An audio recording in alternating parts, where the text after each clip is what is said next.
Subaru sells emotion. Their entire marketing strategy is about love, which is actually a pretty accurate take on how we buy cars. There's very little logic in a lot of our buying decisions. Consider how much time some of us spend in our vehicles. There's nothing wrong with picking an automobile that gives you some sense of happiness. That's led to a rise in SUV sales, because big cars make Americans happy. Seeing the market for SUV grow while not having one its own to sell, Subaru introduced the Crosstrek, a crossover that will appeal to buyers looking for an all-wheel drive in a big, but not too big, package. Starting at $21,795, the Crosstrek is an inexpensive entry into the crossover market from a company best known for its all-wheel drive vehicles.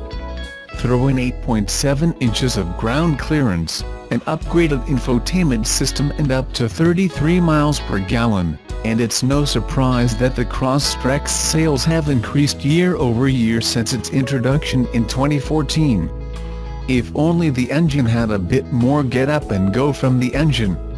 Behind the wheel, the Crosstrek smooths out road bumps and potholes splendidly for a car in its price range. While I was unable to find any appropriate off-road locations in the Bay Area that didn't require me to break a host of local laws, the streets in my San Francisco neighborhood are currently being ripped up by construction crews. These mangled avenues gave us a good indication that even when faced with asphalt drop-offs, ruts and speed bumps, the crossover delivers a comfortable ride. That ride doesn't translate into a switchback munching, cornering machine. But it can hold its own during everyday driving on the Cloverleaf Highway off-ramp and around the corners of the local subdivision. Not that you can push the Crosstrek too much into those turns. With a 2-liter, 4-cylinder boxer engine putting out 152 horsepower and 145 pounds of torque, this small SUV needs a good, long runway to get up to freeway speed. The 0 to 60 time is about 9 seconds. So sit back, relax, and don't expect to go blasting onto the highway. While we pine for a turbo shoved under the hood, overall the Crosstrek drives better than its price would suggest. That value proposition continues on the inside as well. The front and back seats are both comfortable and this new model is also roomier than the previous generation, which was introduced in 2014. The trunk, meanwhile, has enough space for a couple to take a weekend getaway, even if they overpack. Plus, the rear seats fold down to increase the space for an entire week's jaunt with plenty of room for some sporting equipment too. In addition to expanding the cabin, Subaru added its latest infotainment system, called Starlink, a marked improvement over the technology it replaces.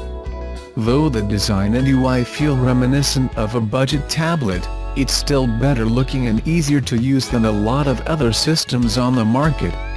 It does suffer from some latency issues, though, especially when you're swiping left and right.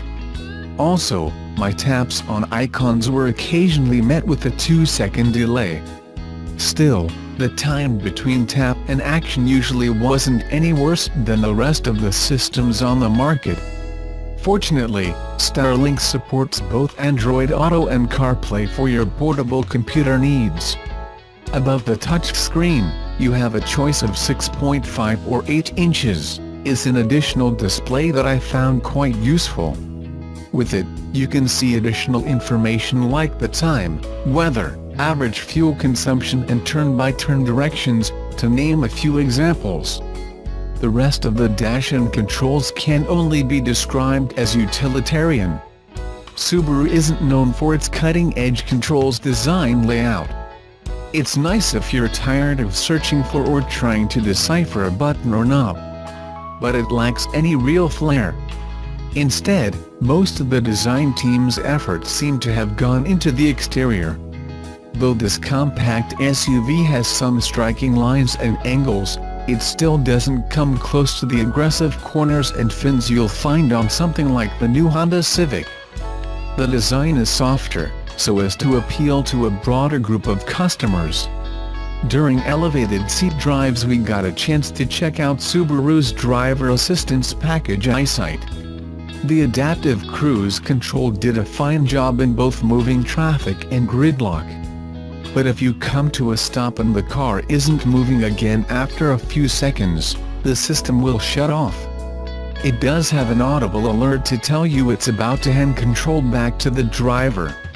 Still, if you're stuck in non-stop stop-and-go traffic with multiple long pauses, this can get annoying. The lane assist feature, meanwhile, is more of a suggestion. It helps you stay in your lane while you're actively driving, but it's not really made to keep the car on track for long stretches like Tesla's autopilot feature. Instead, it just sort of nudges you if you're veering too close to the edge of your lane. Sadly, EyeSight is not available on the base-level Crosstrek.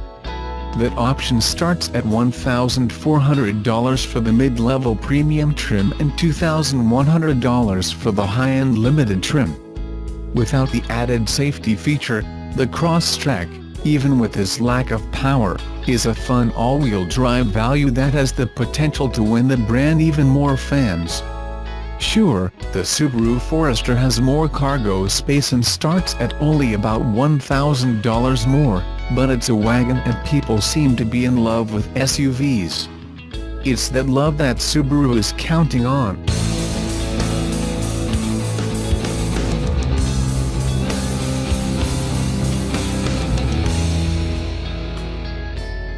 Tesla already updating its Model 3 online design studio. There are still several important missing features on the new electric vehicle. One of the most important features is arguably dual-motor all-wheel drive, and the design of the powertrain was leaked in the design studio update. All-wheel drive is a useful feature to have in cold climates. In general, it's kind of overkill in regions with a moderate climate, and yet, Tesla made it standard for all its Model S and Model X vehicles. Tesla achieves all-wheel drive through having two electric motors, one on each axle, which enables them to have a greater control on the power output per wheel and optimize each motor for different uses. Ultimately, it can result in a greater range with the same energy capacity thanks to a better efficiency, like it did when it was introduced to Model S. Of course, it also results in a greater power output for quicker acceleration. The same thing is expected to happen with Model 3. Now we get to see a great image of the dual-motor configuration of Tesla's latest electric vehicle thanks to some code sleuthing by Air from Tesla Motors on the latest update of the design studio. It confirms that, like Model S, the Model 3's front motor is much smaller and therefore, it's likely going to have a lower power output. Tesla says that the dual-motor all-wheel drive Model 3 will be available starting in spring 2018 inches.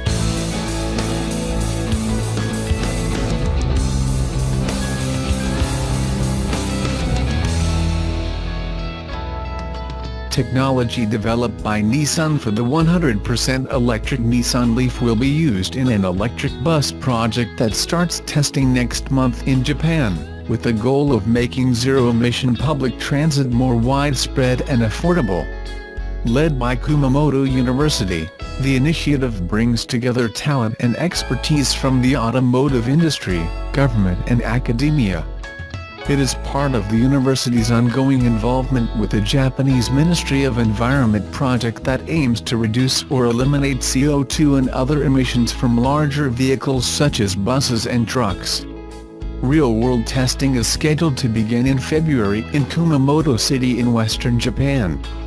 A major obstacle in creating large electric vehicles has been the high cost of development and parts, including batteries and electric motors. By using technology already conceived and perfected by Nissan, the cost of manufacturing electric buses can be greatly reduced. The bus, named Yoga ECO Bus, will feature 3 batteries, 3 electric motors and an inverter from the Nissan Leaf, the world's best-selling electric vehicle. Nissan is also developing a dedicated gearbox for the bus and offering technical support. The company hopes the technology can help the project achieve its goal of creating environmentally friendly buses for public transportation systems in Japan. Toshiro Matsuda, an associate professor at Kumamoto University and the project's leader said, "We hope to improve Japan's environment by standardizing the manufacturing of EV buses with help from the know-how of automakers. Our goal is to develop EV buses that are well balanced in terms of being friendly to the environment and having low development costs."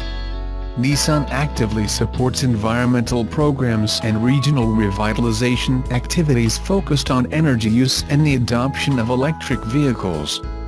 Vehicle electrification is a key part of Nissan Intelligent Mobility, the company's vision for changing how cars are powered, driven and integrated into society.